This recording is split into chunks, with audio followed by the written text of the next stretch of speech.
आजच डाउनलोड करा आणि तुमच्या आवडत्या मालिकांचा आनंद लुटा। आणि काय यार, स्पष्टपणे कळतंय की तुलाही ते खेळ खेळायची इच्छा आहे, आईची मदत करायची इच्छा आहे, पण त्या दामिनी काकूमुळे तुला ते खेळता येत नाही। पण मी खरंच सांगतो, याला ना दामिनी काकू जबाबदार नाहीये, मी जबाबदार आहे, माझी चूक आहे।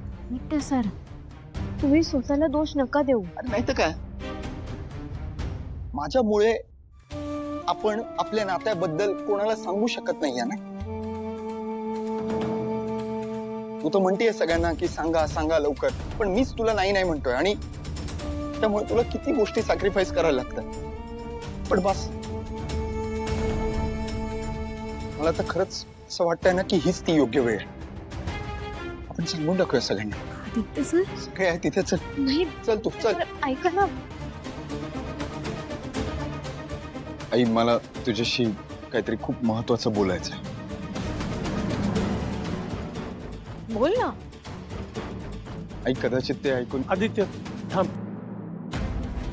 मला तुझ्याशी बोलायचंय, जरा चल माझ्याबरोबर। नाही बाबा, मला आता आई सोबत खरंच खूप महत्वाचं बोलायचं। आदित्य माझ्याबरोबर चल जरा। बाबा प्लीज माझं ऐकून। तू चल चल चल लवकर, आलो आलो आलो, चल लवकर।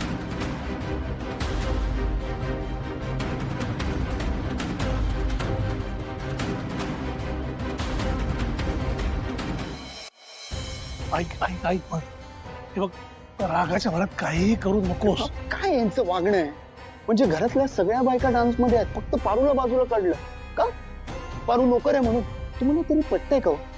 नाही, अशा वेळी मी तिच्या बाजूने उभं राहायला नको का? बघ, पारूवरती अन्याय होतोय, मान्य आहे मला, पण तुझं आणि तिचं लग्न झालंय हे अहिल्याला सांगण्याची ही वेळ नाहीये। ऐक माझं, तू विसरतोयस, तू फक्त आदित्य नाहीयेस, तू आदित्य किर्लोस्कर आहेस, आणि पारूशी लग्न करणं ही किर्लोस्करांसाठी खूप मोठी गोष्ट आहे। त्यामुळे अहिल्याला तडकाफडकी नको सांगूस तू, तिला काय सांगायचं ह्याचा विचार कर, तिला विश्वासात घे आणि मग सांग। पण बाबा, पण ऐक ऐक ना, आधीच लक्ष्मी आणि अहिल्या एका मोठ्या प्रसंगाला तोंड देतात रे, त्यातून त्यांच्या समोर नवीन प्रसंग उभा नको करूस, प्लीज ऐक।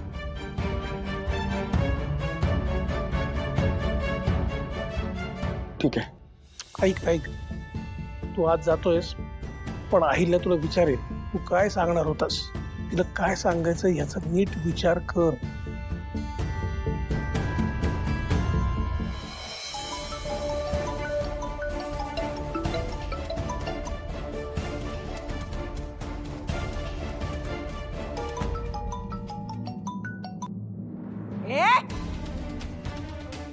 काय ग?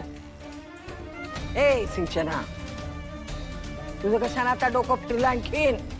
हा, पुण्यातला नशीब फोडून घेण्याची इच्छा झाली आता? त्याचं कसलं नशीब फुटलंय आजी? नशीब तर माझं फुटलंय, त्याच्याशी लग्न करून। हा, म्हणजे तुझा नवरा, हा, म्हणजे तो बेकार अजून तुझा पिच्छा सोडत नाहीये।